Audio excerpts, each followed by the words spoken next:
நம்ம வாழ்க்கையில் பலவித பிரச்சனைகள், சங்கடங்கள், உடல்நலக் குறைவுகள், கண் திருஷ்டிகள், வீட்டில் சுபகாரியம் தடைகள், நோய் நொடிகளிலிருந்து விடுதலை அனைத்திற்கும் நம்ம நம்முடைய குலதெய்வத்தை முறையாக வணங்கினால் அனைத்து பிரச்சனைகளும் சரியாகிவிடும். அதை பற்றி தான் இன்றைக்கி இந்த வீடியோவில் பார்க்க போகிறோம். நம்ம குலதெய்வத்திற்கு பெரிய அகல் விளக்கில் நல்லெண்ணெய் ஊற்றி மனதார வேண்டிக் கொண்டு அதில் சிறிது மஞ்சத்தூள், ஒரு சொட்டு தேன், 3 மிளகு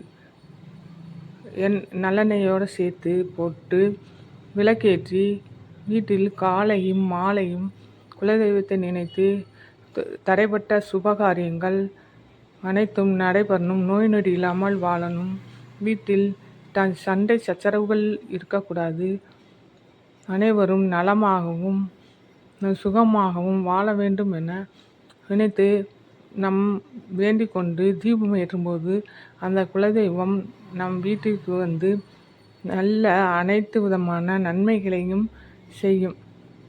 இந்த மாதிரி குலதெய்வத்தை முறையாக வழிபட்டால் அனைத்து காரியங்களிலும் வெற்றி பெறலாம். நம் முன்னோர்கள் அனைவருமே குலதெய்வத்தை வேண்டிய பிறகுதான் அடுத்து மற்ற தெய்வங்களை வேண்டுவதற்கு சொல்வார்கள். அது மாதிரி குலதெய்வத்தை 6 மாதத்துக்கு ஒரு முறை அல்லது வருடத்துக்கு ஒரு முறையாவது சென்று வேண்டிக் கொண்டு வந்தால் நம்மளுடைய சுபகாரியங்கள் என்ன தடைபட்டிருந்தாலும் சரி, வீட்டில் நல்ல சுப நிகழ்ச்சிகள் அனைத்து நன்மைகளும் நமக்கு நம் குலதெய்வம் அருளும் கிடைத்து கொண்டே இருக்கும்.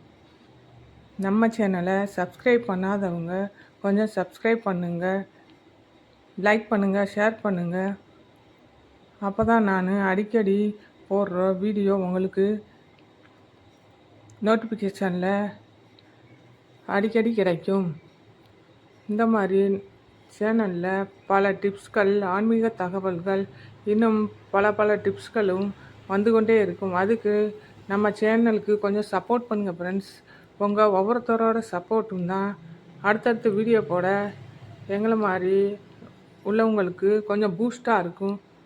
அதனால் இந்த வீடியோ எப்படி இருக்குன்னு சொல்லிவிட்டு லைக் பண்ணுங்கள், ஷேர் பண்ணுங்கள், சப்ஸ்கிரைப் பண்ணுங்கள். அடுத்த வீடியோவில் பார்க்கலாம். தேங்க்யூ.